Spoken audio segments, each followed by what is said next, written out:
All right, so I'll share my screen here. Let me go over to this. Share.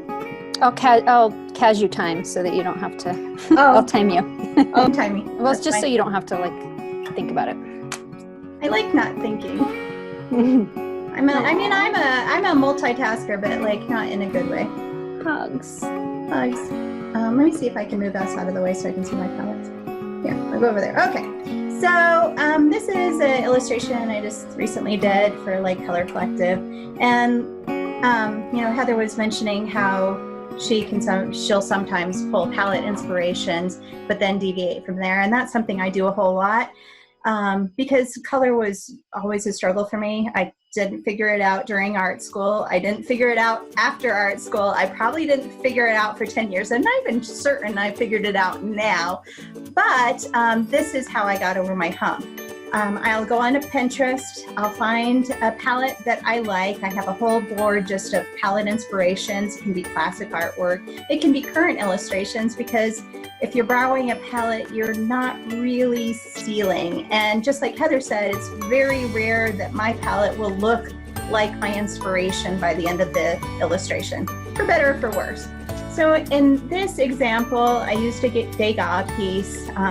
They already figured out the palette. Someone posted this to Pinterest and I just borrowed it.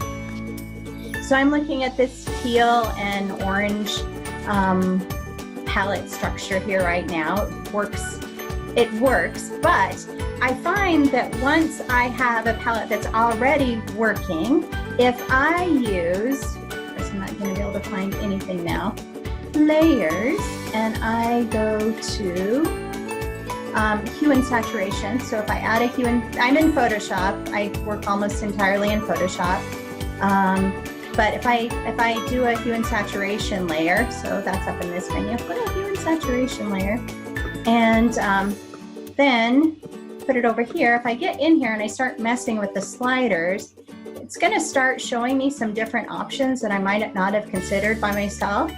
And if you're anything like me, there's like a few colors that are your absolute favorites. And when you start looking through your portfolio, you realize that all your stuff is, for me, it's like this magenta and teal, magenta and teal, magenta and teal. Maybe I went through a purple period, but I was definitely not thinking outside of the box. It's good for unifying like a collection, like on Instagram. If you're struggling with having a style being cohesive, that's something you can use. You can just have, the color be consistent throughout. But I found that it was just kind of like, all my postcard samples over here are all just like this magenta and teal.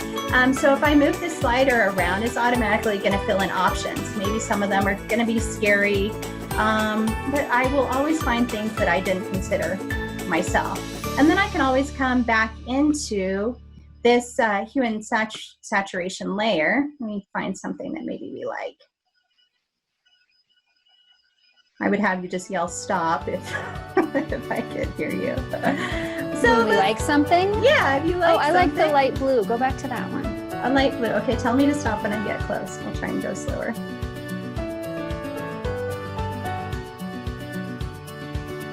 Farther along here? I don't know where I saw it. I mean, they're all nice because you've got complementary colors there. It's complementary colors, yeah. So it's always going to show something that fits within. Oh, that one's nice. Oh, that's interesting, right? Yeah, see, and I would never try that by myself.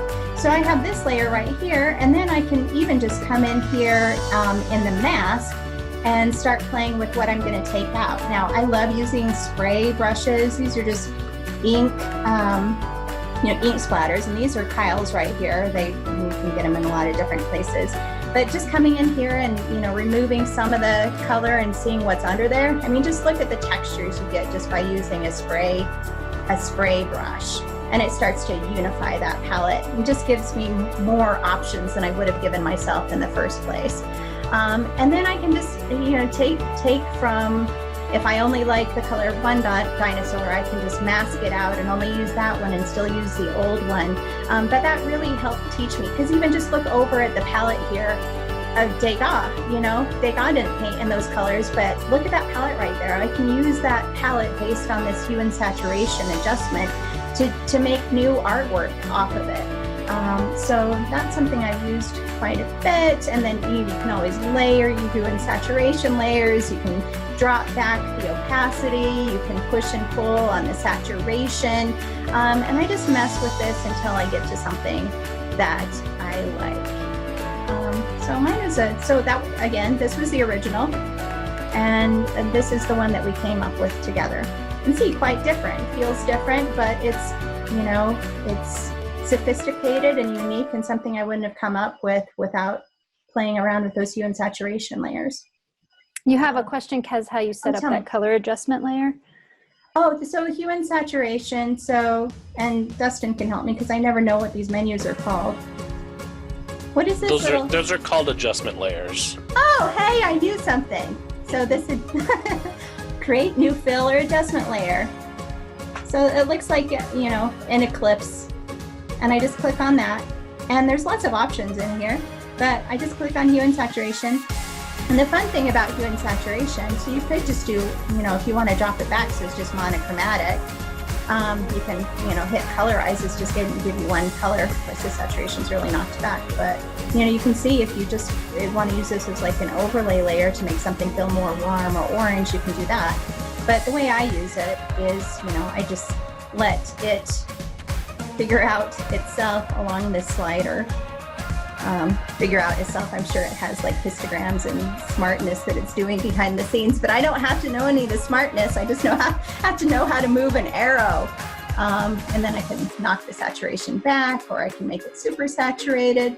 See, look at that. Look how fun that is. I would totally do that, Yeah, that's gorgeous. Yeah. I love in all these examples now that you did that spray brush mask, that no matter what you do, you've got some of that lettering and the other dinosaur in the splash colors on the T-Rex. That's amazing. Totally. It's so fun.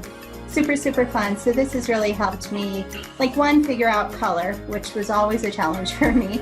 And then also just helped me to break out in my mode of using only just a couple colors all the time. So are there any other questions before I close out the share screen? Because I can't really see you guys.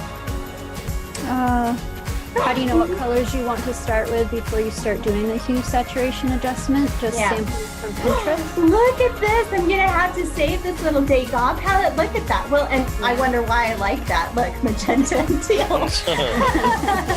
Shocking. All right. So, I teach art, illustration in the Rocky Mountain College of Art and Design. That does not mean that I really understand color theory as well as I should. I'm trying. This is off of a pen that Stan gave us the other day. So I'm always I'm always looking, not a pen, but a Instagram post. So I'm always observing what other people are doing and how they're teaching color theory. But for me, it's really about, I am just going to Pinterest and I am typing in color palette inspiration. So I will pull from things like interior design or classic art or illustration. So really, this little image right here is directly off of Pinterest. I didn't do anything to this. Someone just figured this out for me. And then I'm just coming in here with, if I'm on my brush and I'm on because I'm not on my brush. Talk to me. Oh, my thing, there it is. It's just acting slow. So when I hit Alt, and you guys will know what the difference is in Mac, even though I won't know. So I'm hitting Alt and it turns my brush, see how it's that splattery brush? It turns it into a picker. So right now I'm picking this dark green color, and then I'm just coming over here and painting. Of course I'm on splatter right now, so it's gonna be super fun. Then I just come in here, pick, paint. Does that make sense? So that's how I'm figuring out those color palettes. Of course, I painted right directly onto my artwork, which is not smart, to give yourself another layer. Does that answer the question? I hope it did. Yes. It answered it for me. You also had a question, what size is your image? Okay, well, this image, since I know that I'm just going to use this on the internet, just in case it goes to print, I think this one is a 10, I designed it to be an 8x8, but I did put it in, I would be embarrassed if I didn't, CMYK. And the reason why I always paint in CMYK, it does, you don't have as many filters or options or things that you can use while you're in CMYK, but for me, it assures that the colors, should it go to print, are going to be what I intended it to be. It's way hard for me anyway to do color correction after the fact if I build it in RGB. So this is in CMYK at 10 or 8 by 8 at 300 DPI. And actually the thing that I do I don't know if it's going to let me show you this because I'm just targeting this. Oh, I hear it. I just use my snipping tool. So basically I'm just screen capturing and cropping in, and that's what I'm posting to the internet because I, know whatever it captured is what I'm seeing myself. But that was a long answer for sizing.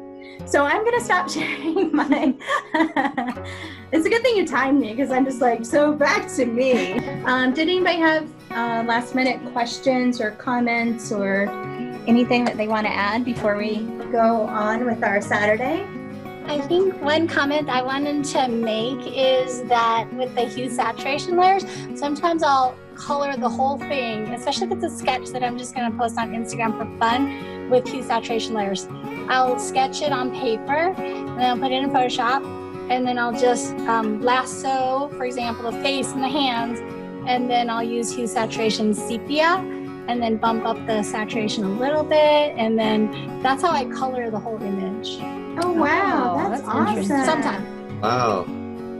We would love to see a demo of that sometime. Yeah, next time. Yeah, we're absolutely gonna have to have another one of these. Does everybody agree with that? Yeah. All in favor? Yes. Oh, is your wrist okay now? Oh, I just draw with these all the time. Oh, you do? Yeah. Oh, that's another thing that we should cover. Heather, you have a wrist situation, yeah? Yeah, I'm struggling. Wrist health. Everybody do your stretches. Wrist health. Yes. Dow, do you find that helps to have those on? Yeah, I do it prophylactically. Not at all. Sometimes they don't bother me, but I also, it's been shown to wear the wrist braces for carpal tunnel at night. Really? Mm. Do you Yeah, ever while you're sleep in them? sleeping. I do, but I have a pair upstairs and I have a pair at my desk. I just now realize that prophylactically means preventively. Yes, preventively. We'll talk about that later, Kes. Okay, sorry. Glad you're all here to keep me, on the straight and narrow.